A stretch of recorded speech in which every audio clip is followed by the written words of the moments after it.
Shalom Bapak Ibu, jumpa kembali bersama dengan saya Petrus Manusia di channel GBI Kemadau Jakarta.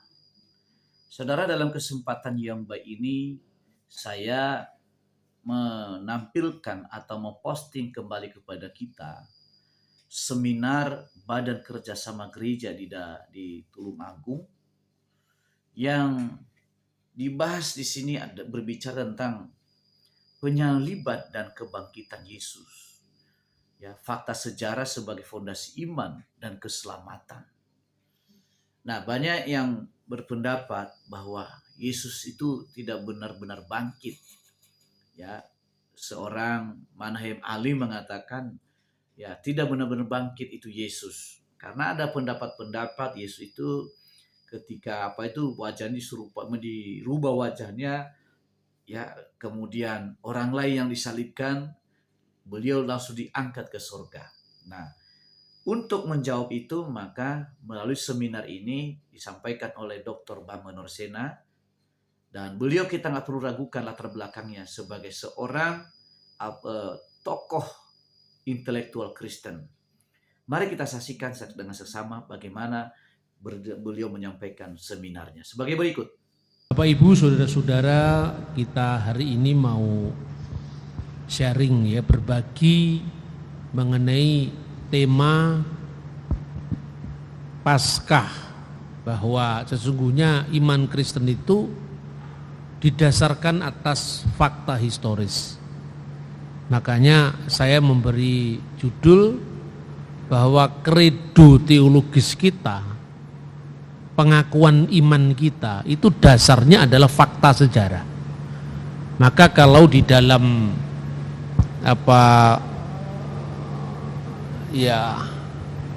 kalau di dalam pengakuan iman, ini pengakuan iman dalam bahasa Arab ini.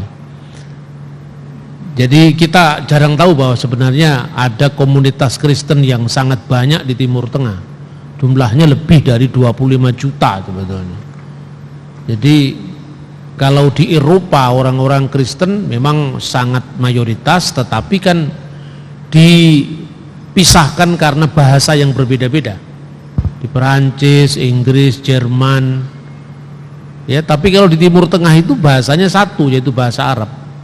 Sehingga orang Kristen di Lebanon, orang Kristen di Mesir, orang Kristen di Yordan sebetulnya memakai satu bahasa, yaitu bahasa Arab. Nah, di dalam pengakuan iman ini sama dengan pengakuan iman Nikea Konstantinopel, pengakuan iman panjang. Itu jelas-jelas selain penegasan bahwa Allah itu esa, disebut nu'min bi ilahin wahid. Aku percaya kepada satu Allah, Allahul Ab, Bapa, Allah Bapa, Khaliqus samai wal ard, yang menciptakan langit dan bumi, kullu ma yura wa ma la yura, baik yang kelihatan maupun yang tidak kelihatan. Lalu kredo kedua tentang kristologi, dan yang ketiga itu tentang Roh Kudus. Nu'min bi Robin wahid, dan aku percaya kepada satu Tuhan, Yesus Al-Masih, Yesus Kristus, Ibnullahul Wahid, anak Allah yang tunggal, mauludu minal ab qabla kulli duhur, yang dilahirkan, diperanakkan dari sang Bapa sebelum segala zaman. Allah dari Allah, terang dari terang, nur min nur, Allah al-haq min Allahul haq, Allah yang benar dari Allah yang benar.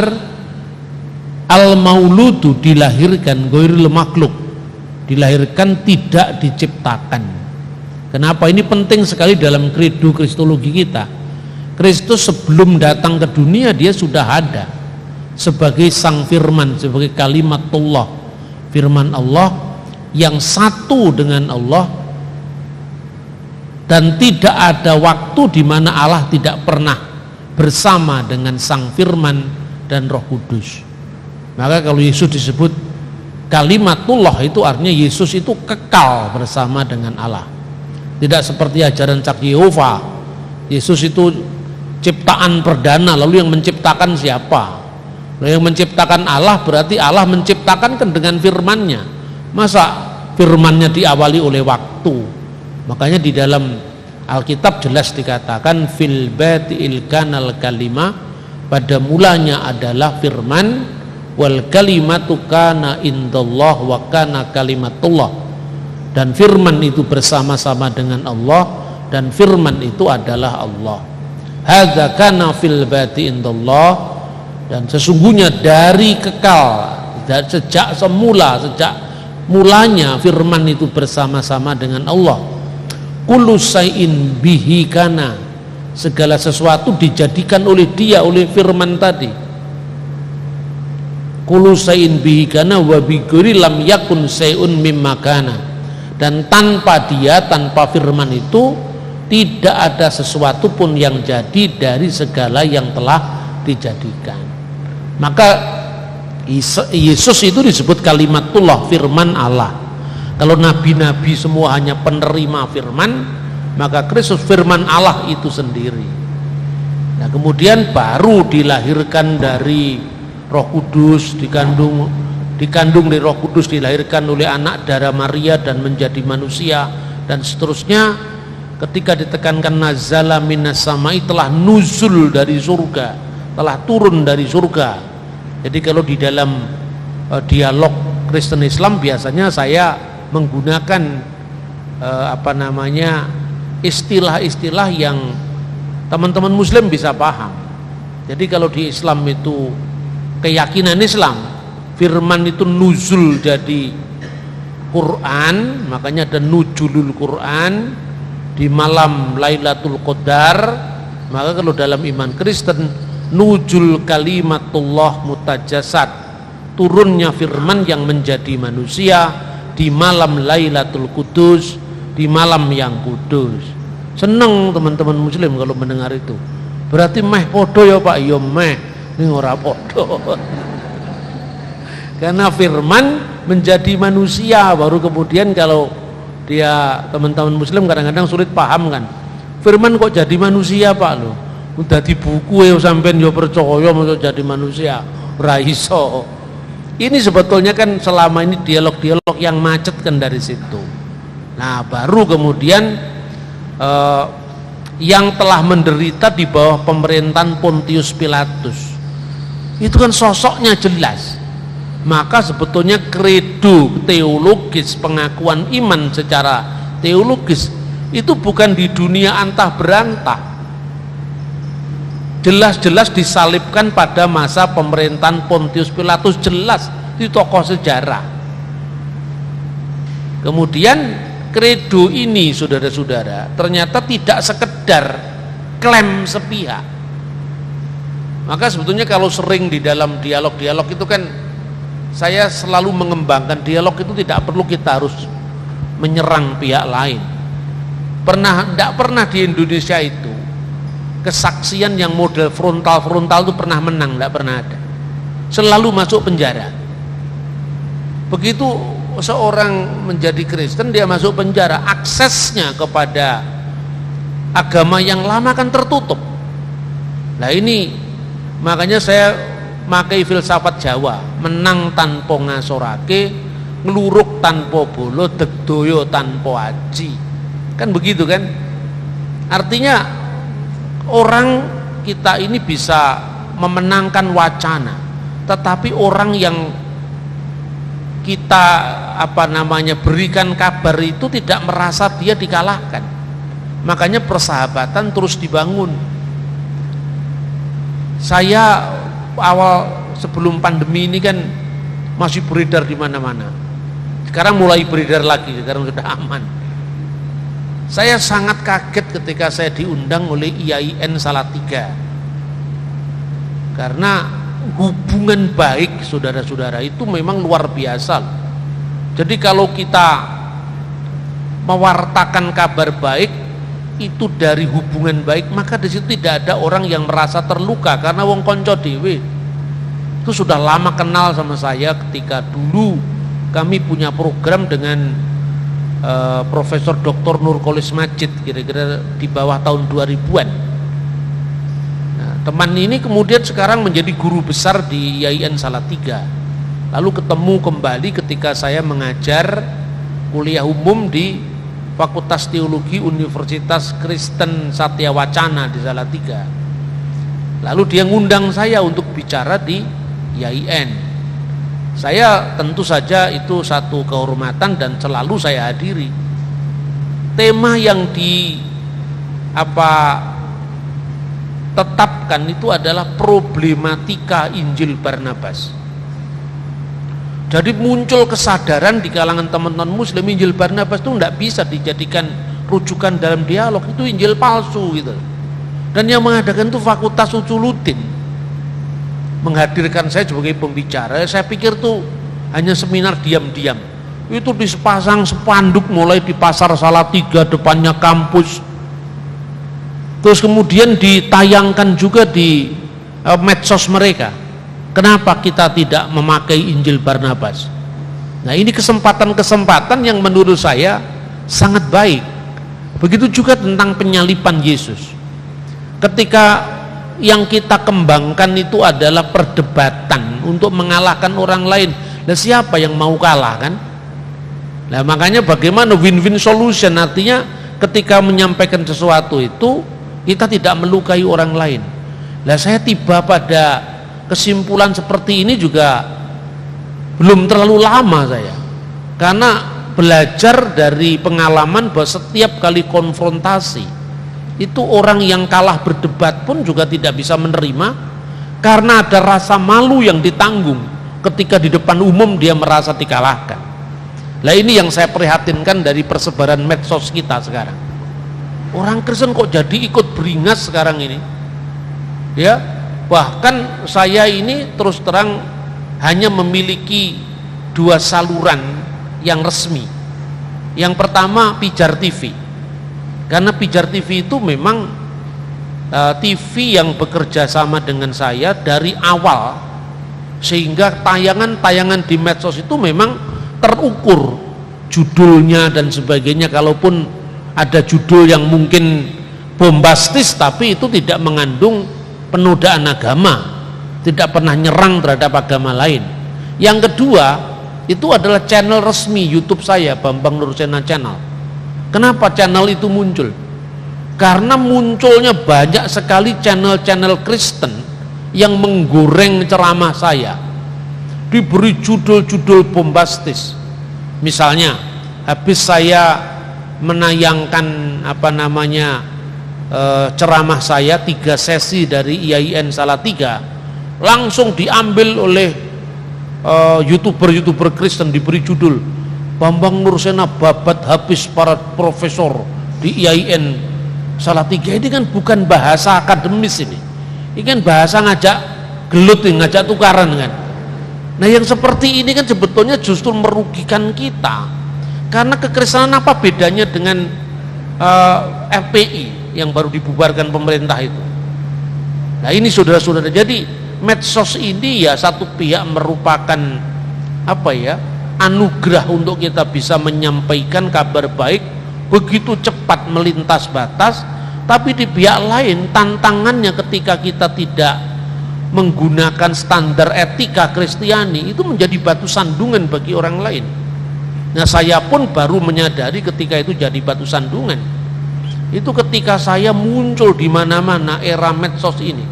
Selalu orang mempicingkan mata dulu, Bambang Nursena ujung-ujungnya itu nanti penginjilan, mesti begitu. Nah, bahwa penginjilan atau dakwah itu kan ya terserah kita kan, itu dijamin oleh negara, tapi opininya kan sudah tidak menguntungkan saya. Misalnya saya sedang memberikan kuliah di MPR 4 pilar MPR RI bersama Pak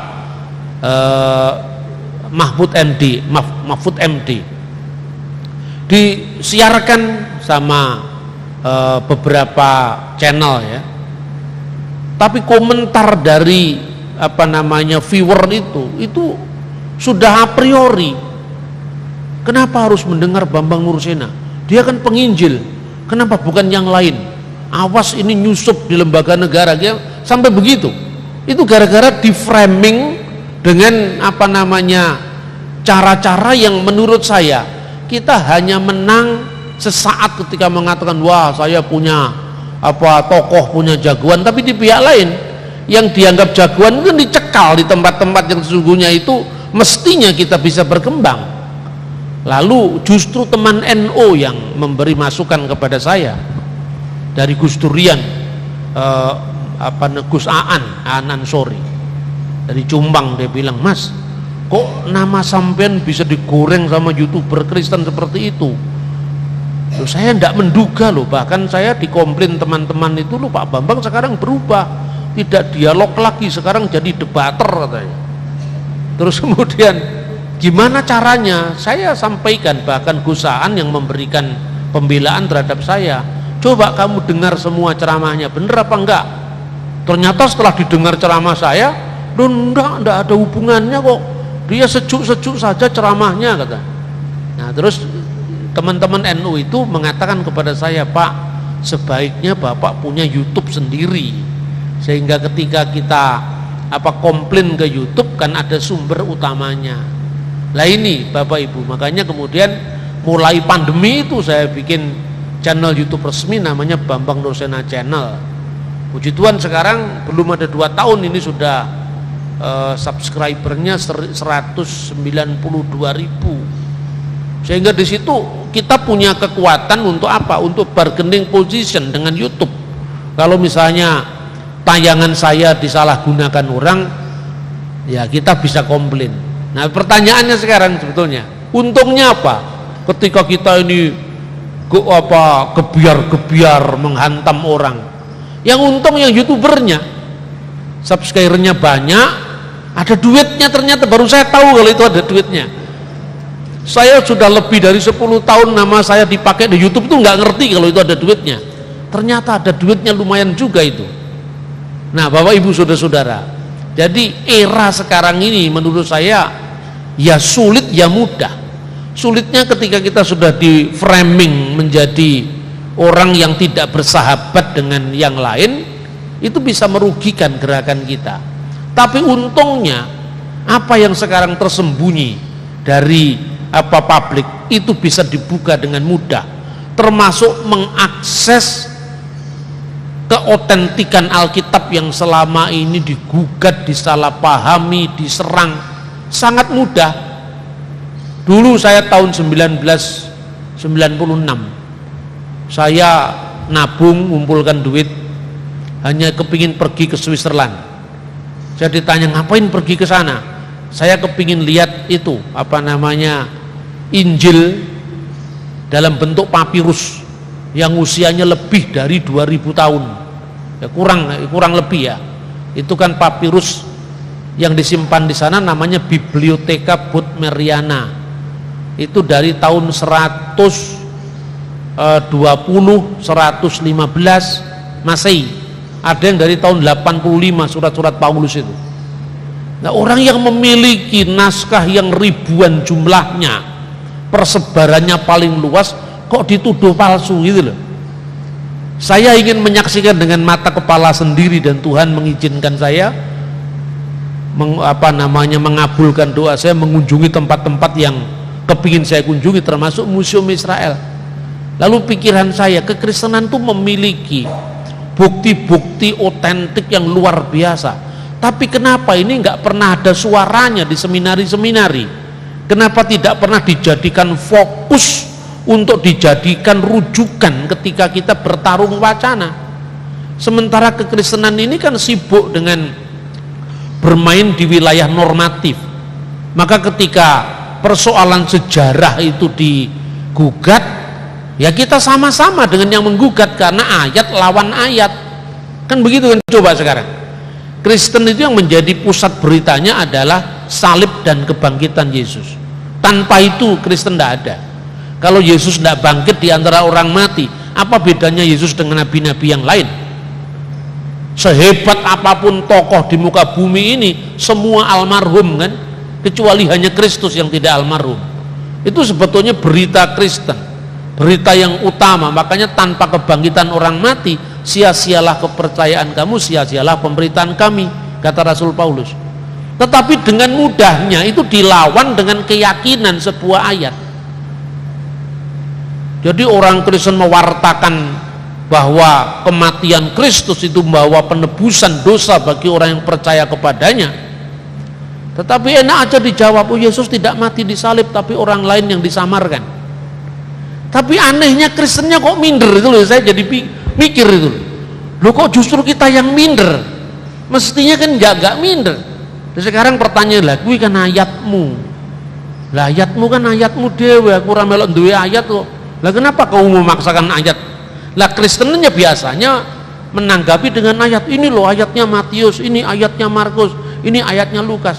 Lah bagi saya ya tidak seimbang perbandingan seperti itu. Karena apa? Satunya ini kan muncul dari zaman yang sama. Kan begitu kan? Perjanjian Baru itu kan ditulis paling akhir abad pertama. Itu pun hanya Yohanes yang paling akhir menulis. Karena Yohanes meninggal di Efesus dalam usia tua. Antara dia hidup, ya, artinya dia berkarya dengan naskah kuno yang ditulis olehnya, itu hanya berjarak 18 tahun. 18 tahun yang lalu itu kan 2002, saudara-saudara. 2000 berapa itu? Sekarang 2022, 2004. Saya sudah sering khotbah di temannya Pak Yopi waktu itu. Di Ngunut, ya kan? Jadi artinya itu dekat sekali antara jaraknya Rasul dengan teks terkuno yang ditulis. Yang namanya Papirus P46 itu 10 surat Paulus. Sekarang naskahnya disimpan di Biblioteka Bodmeriana itu. Paulus meninggal tahun 67 di Roma. Sementara suratnya ditemukan tahun 85 menurut uji karbon radio orang aktif. Jaraknya hanya 18 tahun. Berarti informasi-informasi sejarah termasuk penyalipan itu akurat, hanya berjarak begitu dekat. Sementara orang percaya dengan Aristoteles, Plato, Sokrates, sampai dalilnya dihafalkan di setiap kita masuk kuliah. Menurut Aristoteles manusia adalah zoon politikon. Lah Aristoteles hidup di abad ketiga, naskahnya paling awal ditemukan tahun 900 Masehi. 1300 tahun, jumlah naskahnya cuma 7 atau 8. Lah ini naskah Perjanjian Baru kita punya 5000 lebih naskah. Lah inilah yang sebetulnya kerinduan saya, ini mesti diangkat sebagai tema utama dalam interaksi teologis kita dengan pihak lain. Kan seperti itu. Dan kedua, penampilan kita ini jangan jadi penampilan seorang pendakwah, karena itu mudah dicekal. Penampilan kita ini penampilan seorang seperti akademisi murni, ya, wajahnya kebangsaan. Makanya ketika ada izin STT yang tidak diteruskan karena pemiliknya itu meninggal, dilimpahkan kepada saya, namanya saya ganti Pancasila Cita, artinya idea tentang Pancasila. Nanti rencananya saya mau ibatkan teman-teman muslim untuk memperkuat tentang spiritualitas Pancasila. Soal bagaimana kita ke dalam, yang keluarnya kan Pancasila, ke dalam kita perkuat hal-hal yang sifatnya Kristiani. Tapi pembawaannya kan ramah. Lah kalau belum apa-apa sudah di di stigmakan, oh ini pekabar Injil, kan ditutup semua pintu-pintu. Nah makanya ini yang saya namakan metode S3. S3 itu sluman-slumun selamat. Jadi orang tidak merasa dikalahkan. Nah sekarang kembali ke tema ini. Salib itu Bapak Ibu, tanpa membaca Injil pun itu pasti. Nah makanya saya tadi mengatakan ini tidak imbang. Ini ayat lawan ayat. Satunya dari abad ke-7, satunya dari abad yang sama. Kan itu kan? Lah Al-Quran itu kan wahyu yang diterima oleh Muhammad menurut keyakinan Islam. Itu kan munculnya abad ke-7, 600 tahun lebih setelah peristiwa terjadi. Tapi diberi judul wahyu Allah.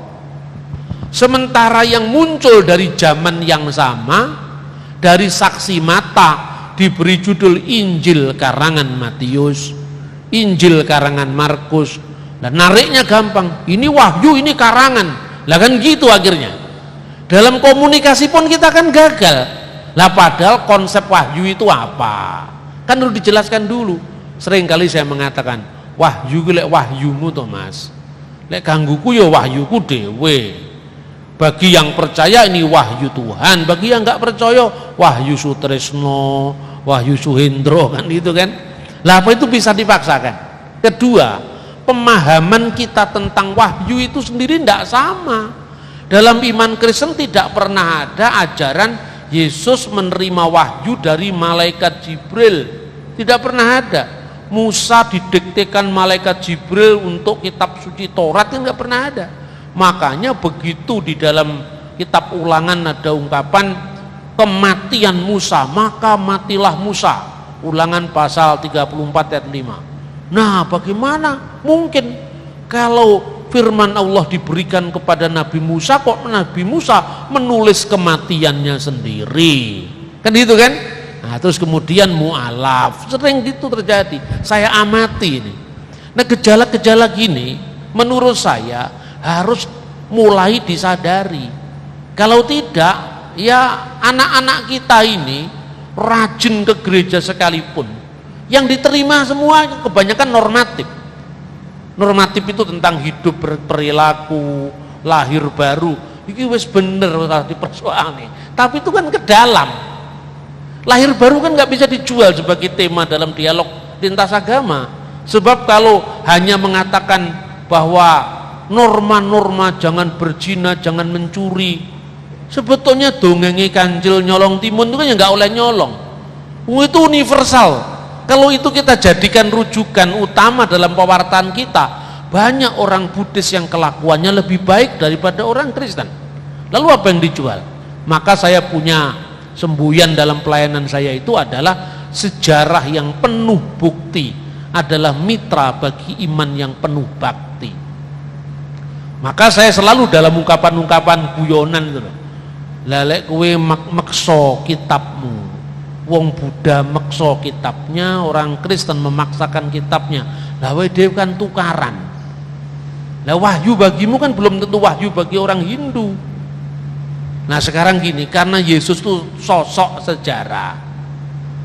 Ayo sekarang berani nggak kita nutup kitab suci kita, nutup kitab sucimu? Lah kok gitu Pak? Lah yo kowe buka aku ora percaya.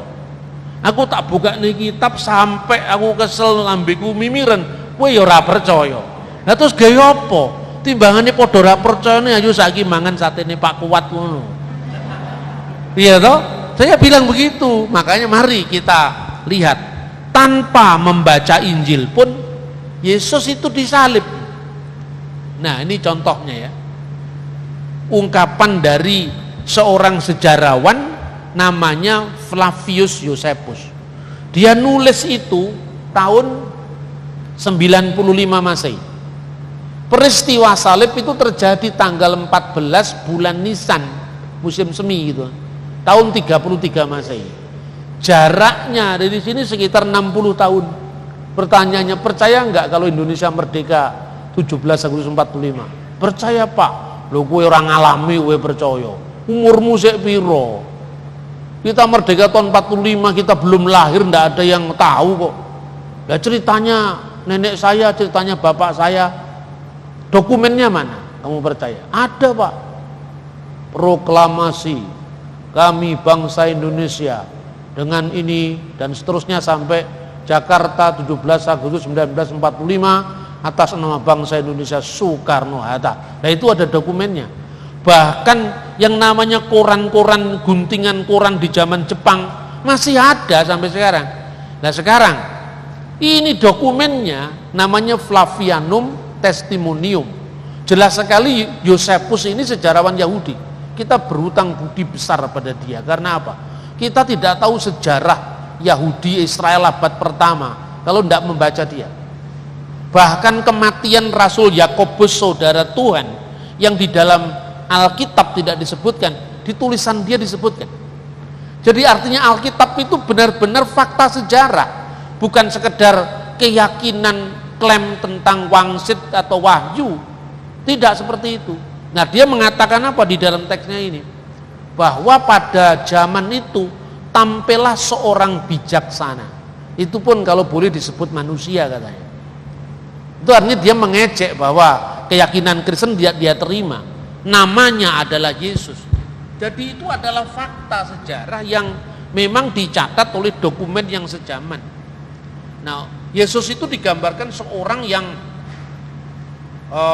baik, ya, melakukan banyak perbuatan yang baik, mengumpulkan murid-muridnya, baik dari kalangan Yahudi maupun bukan Yahudi. Coba kalau kita perhatikan di dalam Alkitab, Yesus itu ketika mengusir setan masuk ke babi-babi itu, wilayahnya mana? Gedara Gerasa. Gedara Gerasa itu adalah wilayah Dekapolis, 10 kota Roma yang bukan Israel. Nah, ketika itu arkeologi akhir-akhir ini menemukan tempat di mana-mana ditemukan fosil tulang babi, itu pasti bukan wilayah Israel. Nah, tempat itulah nama Yesus sudah diberitakan. Kemudian perempuan Sirofenisia yang kemudian disembuhkan dari sakit karena imannya yang begitu besar tadi, itu kan wilayah Libanon, dan wilayah Libanon itu bukan wilayah Israel. Artinya benar-benar dia mengumpulkan murid-muridnya itu dari kalangan Yahudi dan bukan Yahudi. Nah, kemudian dia mengatakan dia adalah Kristus. Tetapi ini saya beri huruf kursif, karena mungkinkah dia orang Yahudi percaya Yesus adalah Kristus? Pasti tidak. Nah, ternyata kata Kristus itu lebih longgar dari kata Ibrani Mesiah, meskipun artinya sama, tapi rasa bahasanya lain. Karena apa? Kata Kristus itu lebih merupakan gelar bagi orang-orang yang bukan Yahudi, sehingga ketika dia mengatakan dia Kristus, itu adalah Yosefus hanya menirukan kredonya orang Kristen bukan Yahudi. Tetapi baru-baru ini ditemukan yang namanya The Aramaic Text of Fabianum Testimonium, bahasa Aram. Ini bahasa Aramaik. Nah, di dalam teks bahasa Aramaik ini, ya, apapun tidak pernah mengurangi fakta bahwa Yesus itu memang mati disalib. Pilatus telah menghukumnya dengan cara menyalibnya hingga mati, dan mereka yang menjadi muridnya tidak pernah mundur untuk terus menjadi murid-muridnya. Mereka melaporkan bahwa Yesus telah menampakkan diri kepada mereka pada hari ketiga setelah penyalipannya, dan dia hidup kembali. Dengan kenyataan itu mungkin saja dia adalah Mesias. Teks Aramaik ini yang bunyinya adalah Mistafra de Messika Itauhu, kemudian disalin dalam sebuah terjemahan Arab dari karya Yosefus yang diawali dari ungkapan wa innahu kana fi hadal zaman, dan ketika itu, pada zaman itu, yaisu rajulun hakim yakulullahu iswa, telah hidup seorang yang bijaksana yang namanya adalah Yesus. Iswa itu yang kemudian nanti menjadi bahasa Arab Isa, ya, karena itu korespondensi bunyi. Tapi di sini jelas Yesus memang disalib, bukan hanya Yosefus.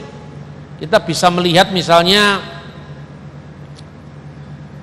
Cornelius Tacitus, itu adalah senator dan sejarawan Roma. Cornelius Tacitus, dia juga mengatakan hal yang sama, bahwa Kristus yang dari siapa nama Kristen itu memiliki asal usul, telah dihukum mati pada masa pemerintahan Tiberius di tangan prokurator kita Pontius Pilatus.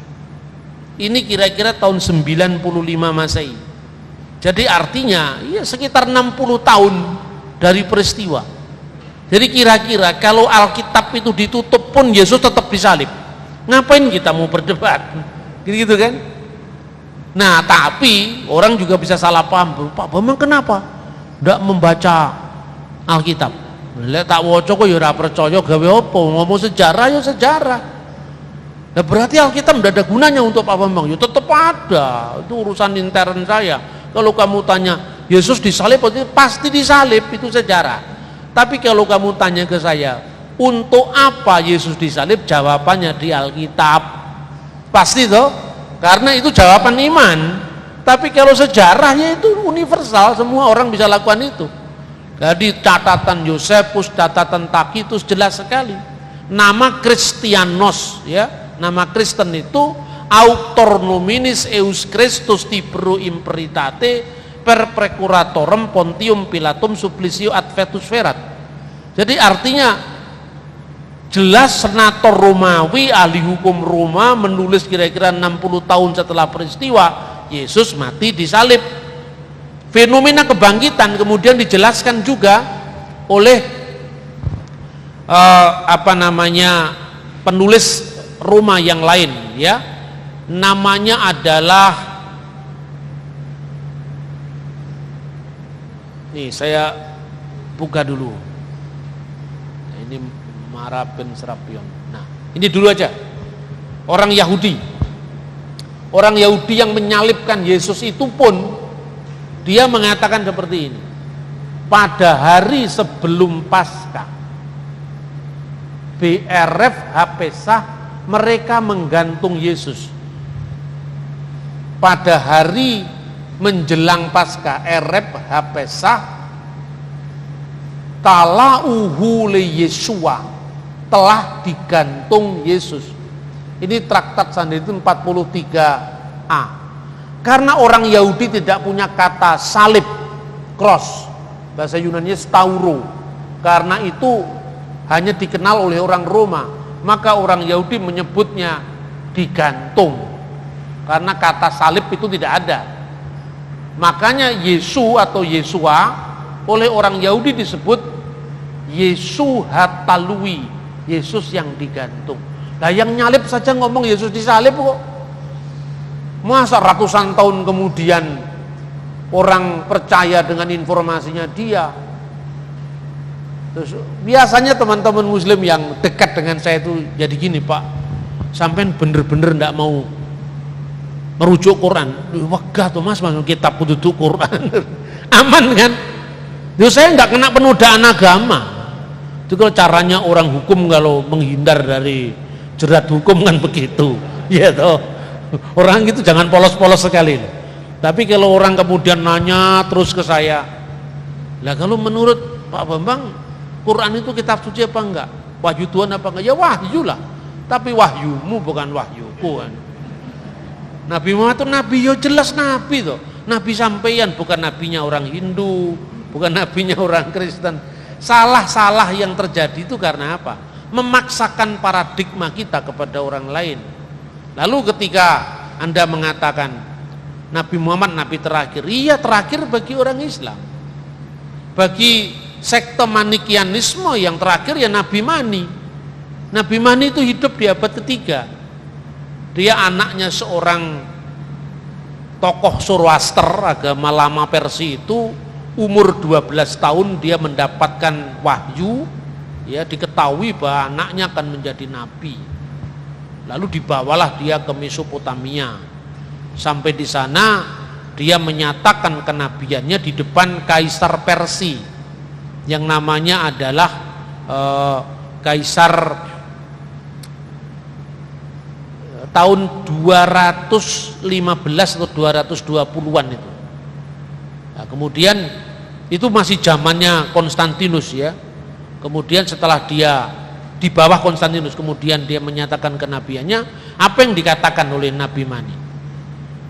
Kitabnya bahasa Arab, namanya Evangelion dari bahasa Yunani diaramkan Evangelion de Mani, dan dia mengatakan apa? Akulah kut mata de Nabia, nabi yang terakhir, puncak segala nabi.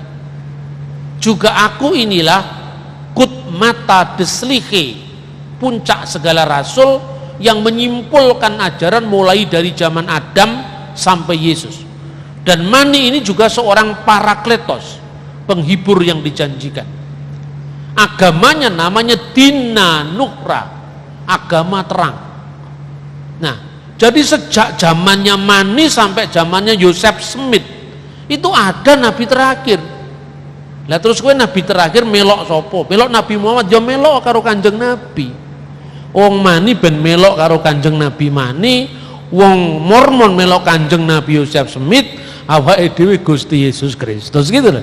Itu Pancasila itu gitu caranya. Nggak usah kita memaksakan klaim kita kepada orang lain. Sejuk kan? Nah terakhir, apa yang tertulis dari keyakinan-keyakinan keagamaan yang bisa di cross check dari sejarahnya. Lucianus dari Samosata dalam bukunya yang berjudul Peregrinus 11 itu tahun 170 Masehi, dia mengatakan apa? Kaum Kristen itu seperti yang kamu tahu menyembah seorang pria. Sampai hari ini tokoh terkemuka yang memperkenalkan ritus baru yang disalibkan karena alasan tersebut. Jadi artinya data sejarah semua dari abad-abad kekristenan awal tidak ada satupun yang menyangkal penyaliban Yesus. Kalaupun ada, itu yang disangkal bukan historisitas atau kesejarahan penyaliban Yesus, tetapi naskah-naskah klenik Kristen itu yang menyangkal. Nah, klenik Kristen itu misalnya apa? Pada zaman Rasul Yohanes itu sudah ada kelompok yang namanya Gnostik. Gnostik itu berasal dari bahasa Yunani gnosis. Gnosis itu artinya esoteric knowledge. Kalau orang Jawa menyebutnya itu bukan ilmu tapi ngelmu. Ora angel yen wis ketemu. Nah, itu namanya ngelmu itu. Makanya ngelmu itu subjektif. Bagi orang lain angel, bagiku orang angel. Kan itu kan? Makanya aliran kebatinan itu kumpul 10 orang, ajarannya bisa 35. Karena satu orang lebih daripada satu pendapat. Itulah klenik. Nah waktu itu Yohanes kan menghadapi kelompok ini. Kelompok ini dipimpin oleh seorang ahlul bid'ah, seorang pemimpin bid'ah namanya Kerintus, bukan Korintus ya, Korintus nama kota. Nah catatan dari mana kita tahu Yohanes hidup di Efesus? Dari Irenaeus. Siapakah Irenaeus? Muridnya Polikarpus. Siapa Polikarpus? Uskup Smyrna, salah satu dari 7 jemaat kitab Wahyu. Dan Polikarpus itu muridnya Rasul Yohanes yang meninggal tahun 156 Masehi. Dia mengatakan, kenapa Rasul Yohanes itu disebut Boanerges dalam Injil? Anak guruk. Kalau orang Ambon bilang itu kepala angin itu, temperamental gitu, cepat naik darah tapi cepat selesai. Digambarkan dalam sejarah gereja. Dari sejarah gereja mula-mula itu juga kita tahu Injil keempat yang nulis memang Yohanes. Dari mana kita tahu wong judulnya Injil Yohanes? Tidak ada. Kan pasal-pasal 1 sampai pasal 22 mana ada Injil ini ditulis oleh Yohanes. Dia hanya memberi sandi murid yang dikasihi. Begitu juga Matius, Markus, Lukas, Yohanes. Kita tahu penulisnya siapa dari catatan murid-muridnya ini. Namanya Papias dari Hieropolis, namanya Polikarpus dari Smyrna. Dia menceritakan bidat yang dilawan Rasul Yohanes itu adalah bidat Gnostik yang dipimpin Kerintus, yang tidak mengakui Yesus telah datang sebagai manusia. Karena Yesus tidak pernah datang sebagai manusia, kan tidak mungkin bayangan disalib. Nanti berkembang ke sana. Makanya Rasul Yohanes menyebut siapakah Dajjal itu. Dajjal itu bahasa Arab, tapi asalnya dari bahasa Suryani, bahasa Aramaik. Kalau Bapak Ibu ngomong Aramaik orang pesantren belum tentu tahu. Tapi kalau ngomong bahasa Suryani, itu bahasanya Nabi Isa Pak, mesti itu. Bahasa Suryani. Itu disebut Mesiha Dagala.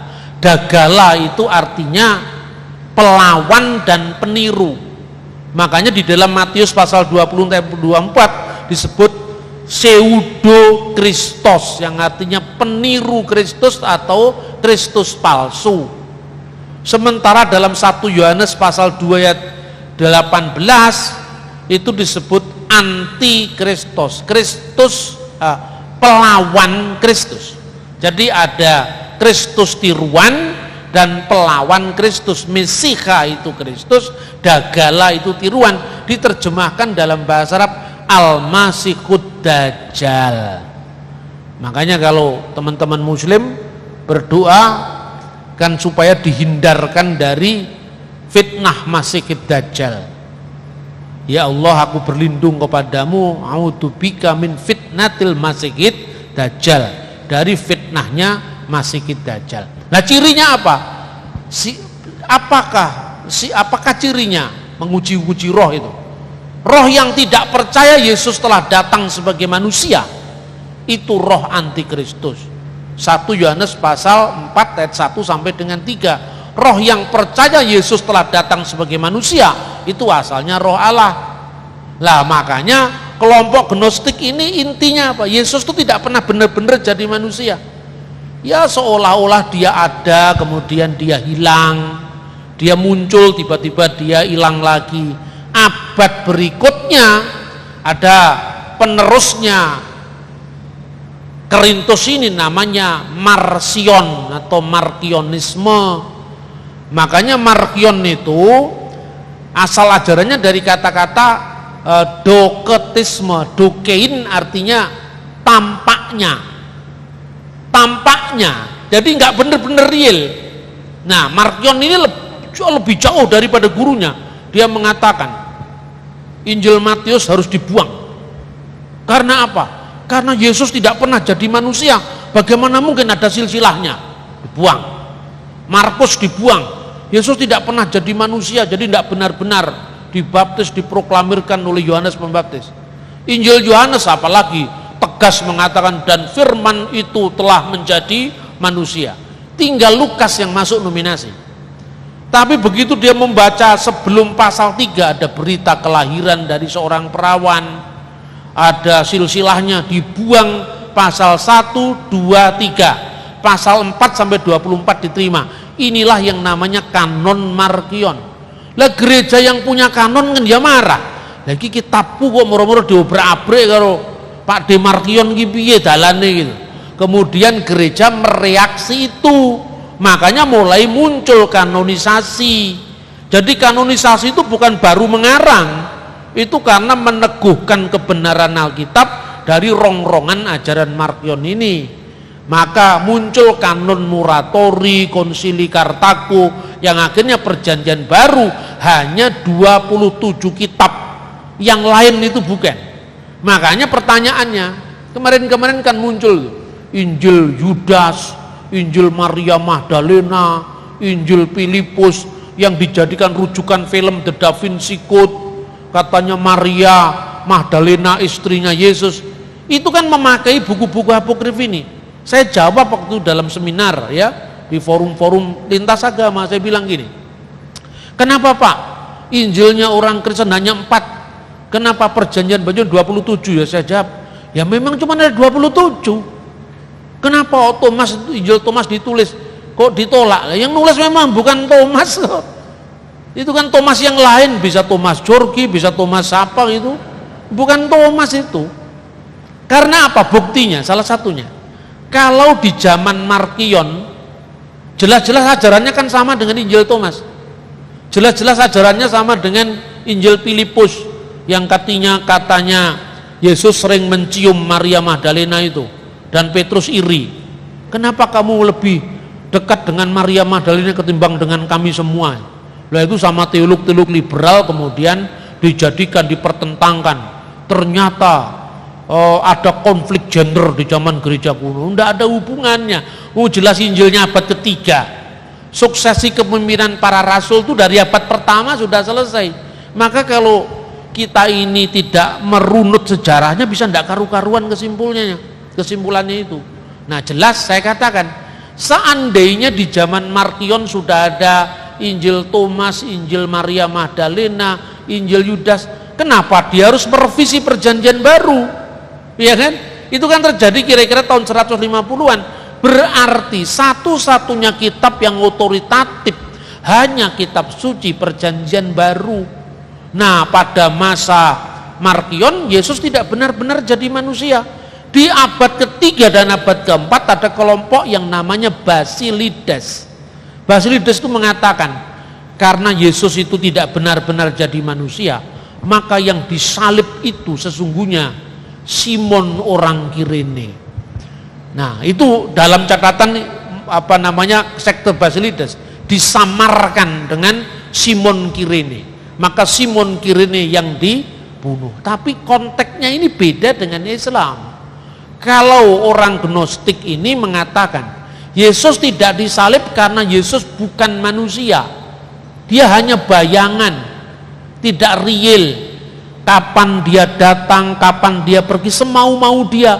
Sampai ada lagunya, kau datang dan pergi sesuka hatimu. Itu lagu Gnostik itu. Iya kan, saudara-saudara. Nah makanya kalau di Islam kan tidak. Di Islam ungkapan wama qataluhu wama solabuhu walakin subyalahum, mereka tidak membunuhnya dan mereka tidak menyalibnya, melainkan yang disamarkan bagi mereka, itu reaksi terhadap kesombongan Yahudi.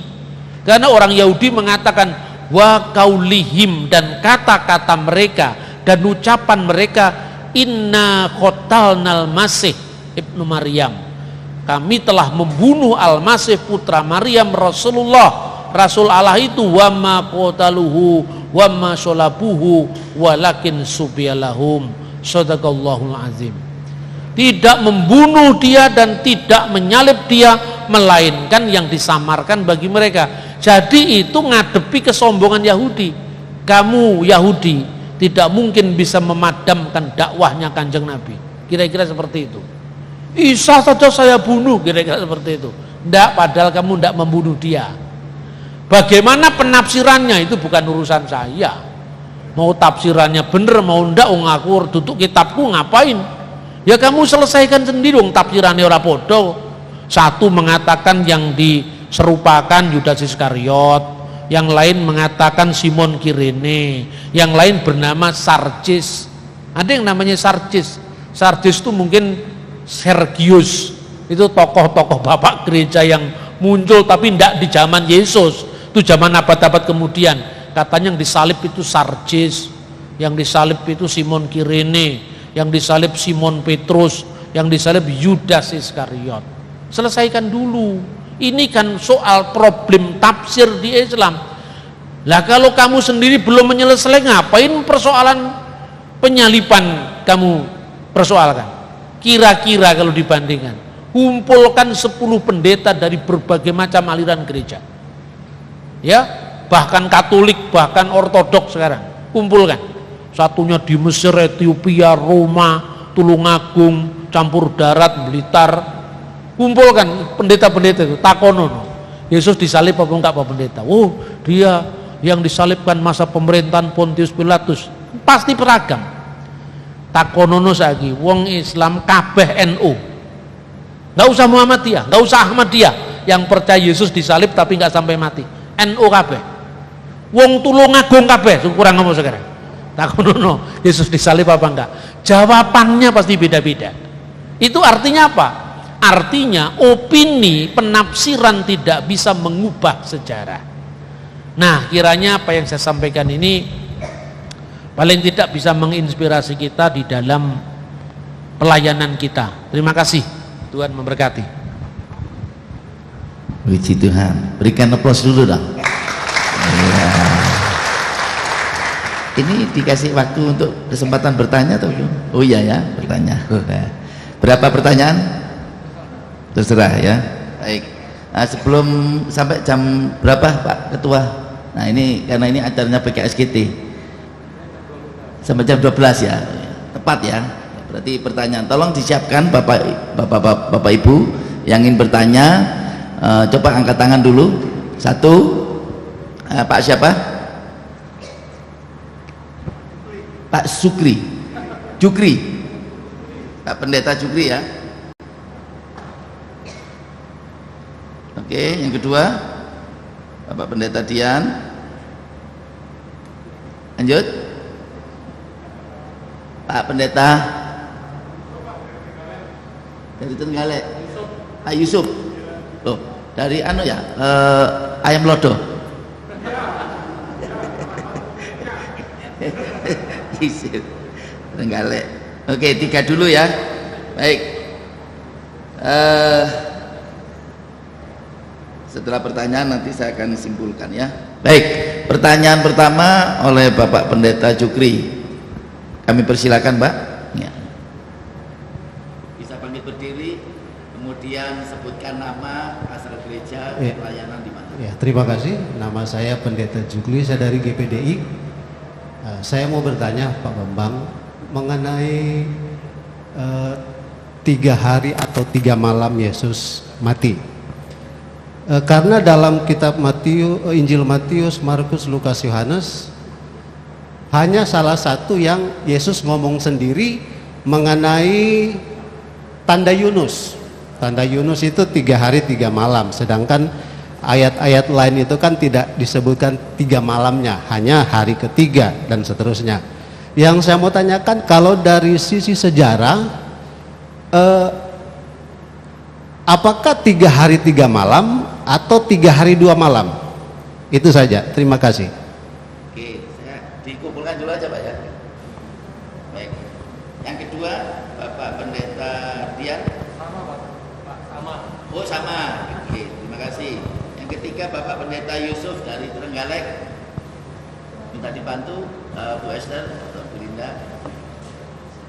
Ya, silakan diperkenalkan dulu Pak ya. Nama saya Yusuf dari Trenggalek, tapi bukan Pak Yusuf Lodo, tapi suka Lodo juga. Nah, ini saya mau bertanya, tapi enggak ada apa, bukan sejarah ini Pak, tapi saya mumpung ketemu ahlinya, boleh ya Pak? Pak Bambang boleh kan? Nah ini gini Pak, saya sering, ya nggak berdebat sih, tapi saya itu sering nganu sama temen ngopi yang muslim. Itu gini, saya tanya tapi enggak pernah ada jawaban pastinya juga. Kalau ini mumpung bulan puasa, kan di tengah-tengah bulan puasa ini ada yang namanya malam Lailatul Qadar kalau nggak salah ya Pak, malam turunnya Al-Quran kalau nggak salah.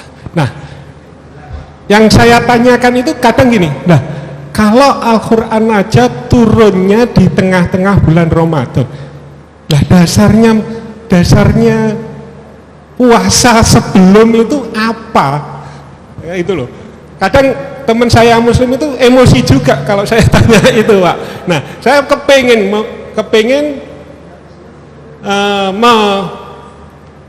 mendapat jawaban yang pasti mumpung ada ahlinya. Gitu Pak. Terima kasih Pak. Gitu. Baik, terima kasih. Bisa langsung dijawab ya Pak Bambang. Tadi yang pertama pertanyaan adalah apakah yang dimaksud dengan 3 hari 2 malam, Yesus bangkit itu 3 hari 2 malam atau memang 3 hari 3 malam atau bagaimana? Minta penjelasannya. Terima kasih. Ya, terima kasih. Pertama ya, kita tidak bisa memahami waktu Yahudi dengan waktu kita. Cara menghitung waktunya berbeda. Jadi kalau di dalam kebudayaan Yahudi, hari itu diawali dari tenggelamnya matahari. Ini mirip dengan Jawa itu loh. Makanya kalau yang gini jangan tanya sama orang barat. Tonggomu selamatan takonono, ini hari ketiga padahal baru hari kedua, gimana cara ngitungnya? Orang Jawa lebih dekat sama orang Yahudi karena basic kalendernya memakai kalender bulan, gitu ya. Jadi ngitungnya bagaimana? Jadi sehari semalam itu disebut 1 hari 1 malam, atau 3 hari 3 malam, 2 hari 2 malam itu sebutan. bukan 24 jam atau 2 kali 24 jam atau 3 kali 24 jam, tidak. Berapapun jamnya, asal berpindah hari, itu namanya sehari semalam.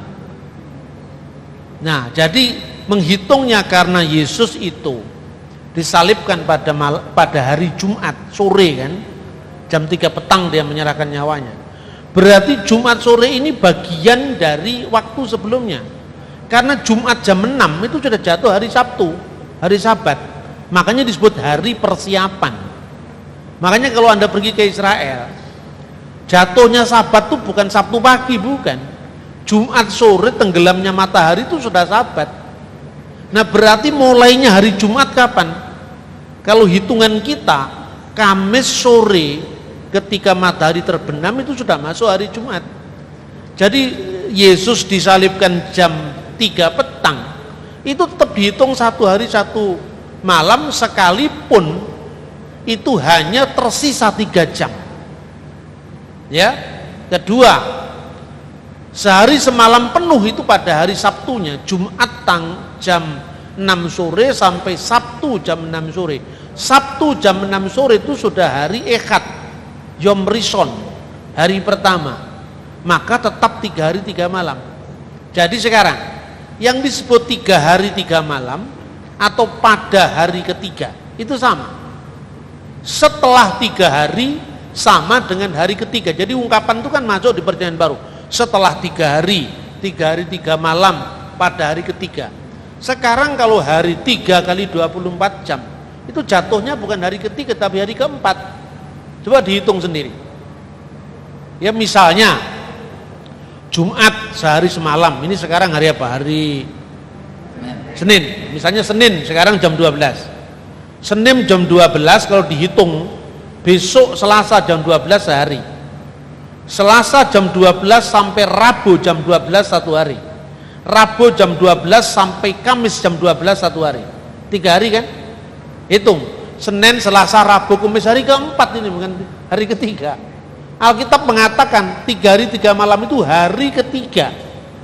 Jadi setelah pergantian nama hari berapapun waktunya.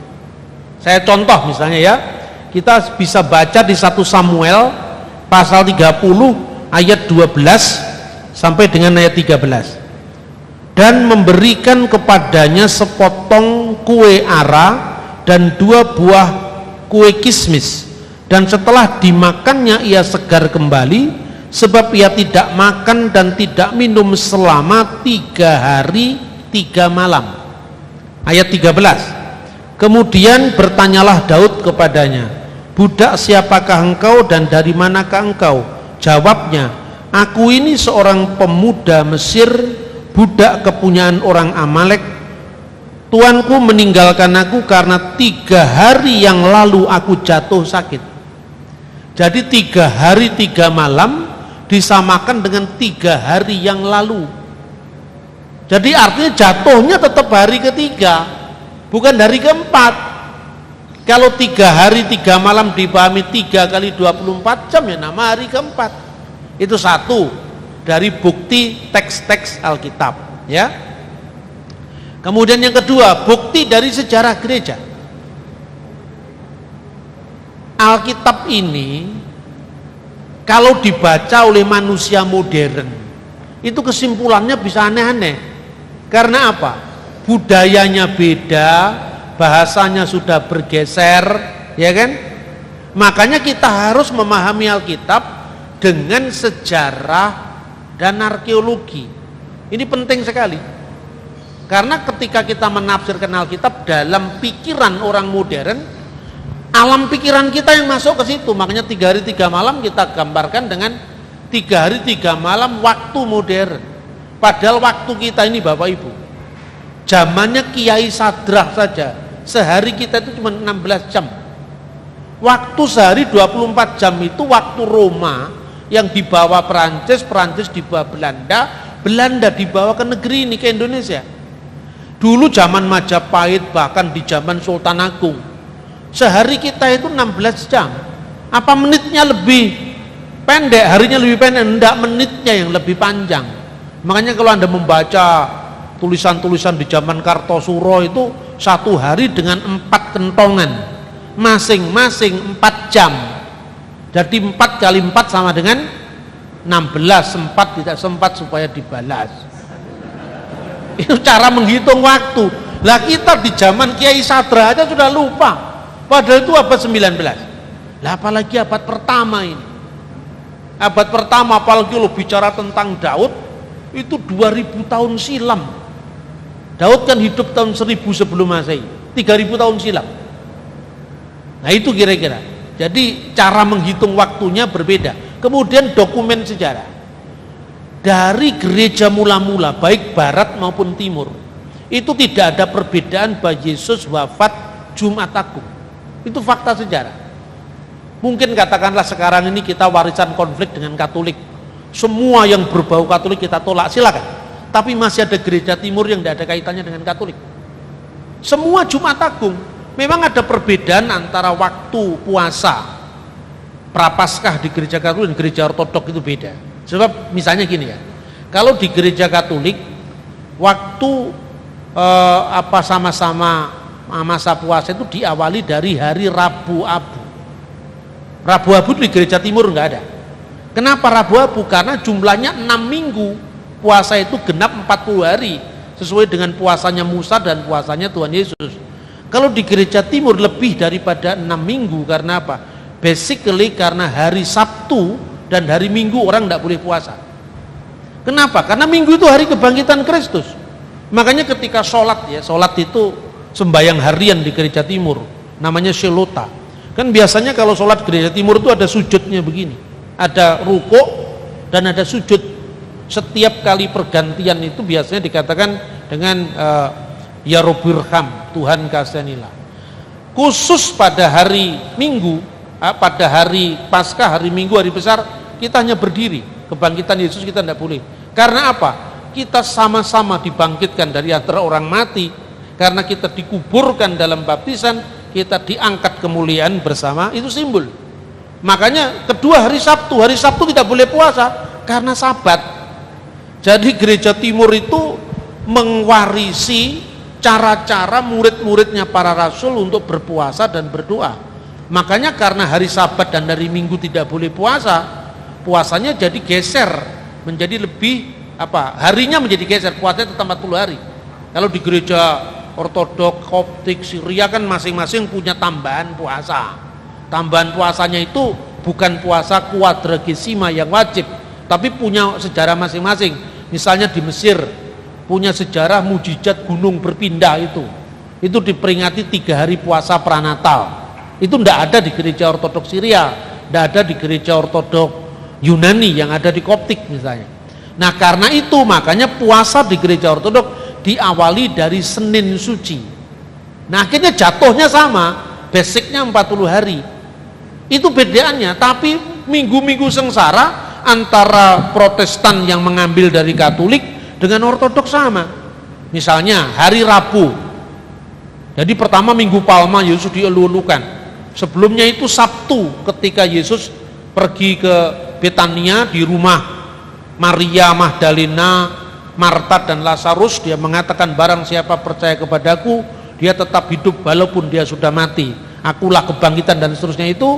Kemudian masuk Minggu Palma, Yesus dielu-elukan di Yerusalem. Kemudian Rabu itu dikenal dengan Rabu mata-mata atau Rabu hitam. Karena apa? Yudas menyelinap di antara imam-imam itu dan menjual Yesus dengan 30 keping perak. Lalu bersamaan dengan hari Rabu itu hari di mana wanita mengurapi Yesus dengan minyak. Itu ada pelajaran di kalangan kita. Di saat yang sama orang boleh menjual Yesus, tapi juga orang berdosa sadar akan dosanya dan mengurapi Yesus dengan minyak. Hari Kamis itu namanya Kamis Putih, itu Ortodok, Katolik, Protestan sama. Kamis Putih itu apa? Yesus mengadakan perjamuan malam. Perjamuan malam, inilah tubuhku, inilah darahku. Pada saat yang sama Yesus membasuh kaki para murid. Artinya apa? Yesus datang bukan untuk dilayani tapi untuk melayani. Kemudian Jumat, baru Jumat Agung itu. Lah itulah yang disebut hari persiapan. Kenapa disebut hari persiapan? Karena Jumat jam 6 sore itu sama dengan sudah masuk Sabat. Nah, itulah yang disebut hari persiapan. Kata hari persiapan dalam makna hari Jumat itu bukan hanya dari Alkitab. Flavius Josephus mencatat itu. Dokumen gereja salah satunya namanya Didake. Didake itu bukan Alkitab, tapi ditulis oleh murid-muridnya para rasul yang nulis Alkitab. Didake itu pernah diterbitkan oleh BPK Gunung Mulia. Beberapa tahun lalu diterbitkan oleh BPK dengan buku pelajaran Kristen pertama di dunia. Jadi itu misalnya bagaimana orang Kristen kalau puasa tidak boleh seperti orang munafik dari Injil Matius itu dijadikan norma untuk kehidupan sehari-hari. Kedua, kisah kemartiran Polikarpus itu jelas mengatakan hari persiapan itu adalah hari Jumat. Kemudian ketiga, itu adalah Ignatius dari Antioquia. Ignatius itu muridnya Yohanes langsung, meninggal tahun 100 Masehi, 107 Masehi. Dia mengatakan apa? Kamu berpuasa jangan seperti orang Yahudi. Orang Yahudi berpuasa pada hari Senin dan hari Kamis. Tetapi hendaklah kamu berpuasa pada hari Rabu dan hari Jumat. Karena Jumatnya Jumat Agung, hari persiapan. Tapi puasanya Kristen itu bukan puasa syariah. Kalau puasa mendapat pahala, kalau tidak puasa masuk neraka, enggak. Puasa itu bagian dari kita memelihara keselamatan kita. Maka kalau misalnya orang-orang Kristen Timur itu puasa, itu bukan seperti awas kamu jangan bolong satu hari pun, enggak. Kalau dia atas izin dokter tidak boleh puasa karena memang kesehatannya tidak mampu, ya dispensasi tidak usah puasa. Jadi puasa kita itu bukan puasa syariah. Karena kekristenan itu kan anugerah, bukan lagi timbangan amal kan. Ya, kalau agama yuridis kan amalnya ditimbang, golek timbangannya akeh apike ya munggah swarga, muga-muga munggah swarga. Lek timbangane amal munkarnya lebih banyak ya otomatis lah, karena memang kita tidak bisa selamat hanya oleh karena amal soleh itu. Makanya bagi orang Kristen adalah anugerah. Jadi ini pun kalau saya diskusi sama teman-teman itu, dasar saya bukan model-model hitam putih itu, enggak. Saya mengatakan, Pak, kenapa harus Yesus dikorbankan? Yesus itu gini loh, itu kan cinta yang memberi, saya bilang. Lah gue gelem apa ora? Misalnya kamu ini punya utang, tiba-tiba ada orang yang Pak wis tak lepas nih, tak bebas nih, gue gelem ora? Ya gelem Pak, lera gelem ya ora apa-apa, lek aku gelem gitu loh.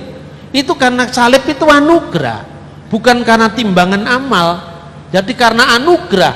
Ya kalau orang naik surga karena ditimbang amalnya, masa itu anugerah?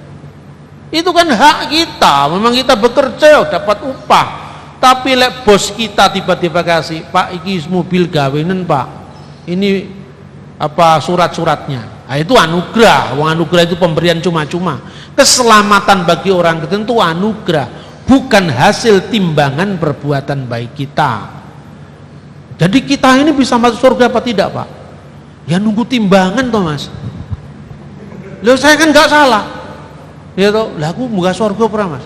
Engko lek tak arani kurang munggah swarga kan penodaan agama itu. Sendak. Menurut agamamu apa?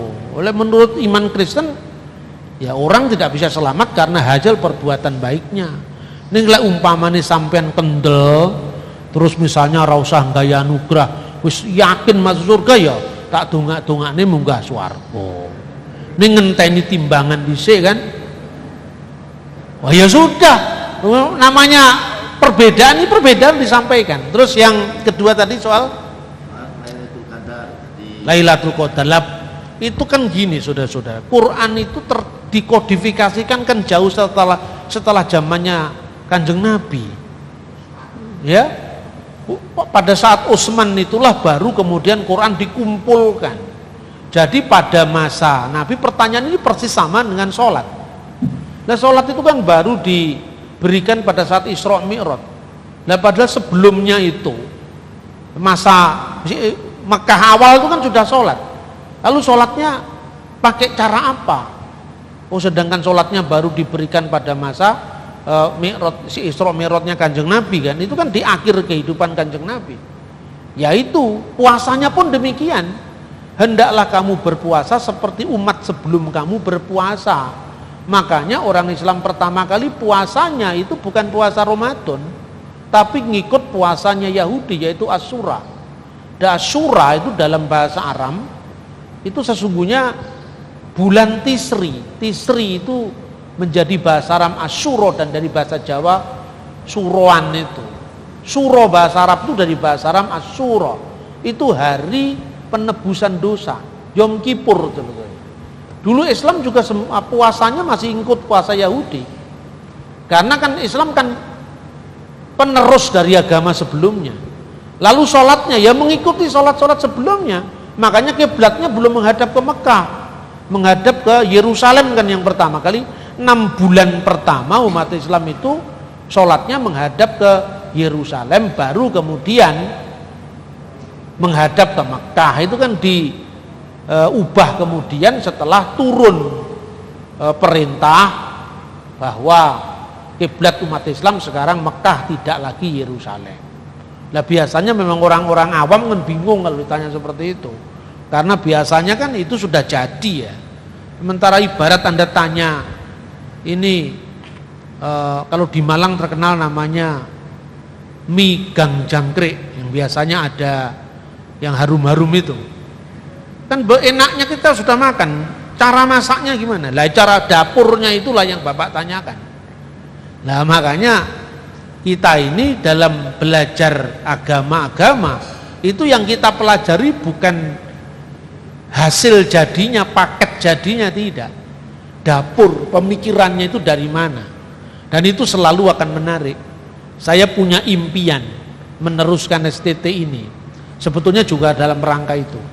Jadi saya ingin membekali calon-calon hamba Tuhan itu gara-gara Pak Jakaria almarhum itu. Bolak-balik saya ditakoni, Pak Bambang nanti kalau ngajar orang-orang kayak saya sebentar lagi kita lewat Pak. Bapak salah, Bapak nggak ngajar generasi muda. Setiap kali ketemu sama saya dia selalu ngomong begitu. Nah sekarang saya wujudkan. Saya yakin kalau ini menjadi jawaban dari kebutuhan kita, dan kita nanti tidak hanya bicara intern ke Kristen, saya akan melibatkan juga yang dari lintas agama, tapi lintas agama kongon ngomong Pancasila, ojo kongon ngomong Alkitab ya kita, tapi kan keluar kan ini sekolah yang bisa merangkul semua, tapi soal iman kita tidak bisa rangkul-rangkulan, gitu. Ibarat iman itu istrimu, kamu hanya bisa merangkul istrimu, tidak bisa istri orang lain. Itu kalau soal iman. Tapi kalau bergandengan tangan dalam soal kebangsaan, itu harus kita lakukan. Di kamar kita hanya dengan istri kita, tapi di beranda rumah kita Anda bisa menerima tamu. Jangan menerima tamu di dalam kamar, itu bahaya. Nah itu tamsilnya kira-kira gitu. Berteologi itu bagi saya yang privat ya harus privat, nggak usah di sama-sama, kan memang nggak sama. Ya kan sekarang keblingernya kan banyak gitu kan. Teolog-teolog yang mencoba ingin membangun kebersamaan. Kalau bersama boleh, tapi menyama-nyamakan tidak boleh. Karena iman Kristen itu bukan iman Kristen tanpa kebangkitan Yesus Kristus. Tetapi caranya kita mesti luas. Ngono ya ngono, ning aja ngono. Kena iwake aja budhek banyune, terakhir sluman-slumun selamat. Matur sembah nuwun. Terima kasih. Ya. Nah saudara, sampai hari ini tidak ada satupun yang mampu membuktikan bahwa Yesus tidak pernah mati dan tidak pernah bangkit. Meskipun orang berusaha menghilangkan fakta sejarah ini bahwa Yesus pernah mati dan bangkit dari antara orang mati, tapi tidak bisa dibantah. Karena karya-karya daripada Tuhan Yesus sangat nyata. Ya. Salah satu karya yang dikatakan Tuhan Yesus, kamu akan menerima kuasa kalau Roh Kudus turun ke atas kamu. Dan kamu akan menjadi saksiku di Yerusalem sampai Samaria, seluruh Yudea, Samaria, dan sampai ke ujung bumi. Dan tanda-tanda ini menyertai orang percaya. Mereka menumpangkan tangan atas orang sakit sembuh. Mereka mengusir setan-setan. Meskipun mereka minum racun maut, mereka tidak akan binasa. Karena Roh Kudus menyertai mereka senantiasa. Dan tidak ada satupun nabi yang dalam namanya setan bisa diusir, penyakit bisa disembuhkan. Tapi melalui nama Yesus, segala penyakit bisa lenyap. Kuasa setan ditundukkan. Dan salah satu yang membuktikan mengusir setan itu adalah saya juga. Pernah mengusir setan dan sering saya mengusir setan. Menyembuhkan yang sakit, saya juga pernah melakukan. Terbukti sampai hari ini, kebangkitan Yesus tidak bisa dibantah oleh siapapun. Nah, demikian tayangan saya kali ini. Sampai ketemu di tayangan saya selanjutnya. Tuhan Yesus memberkati. Shalom.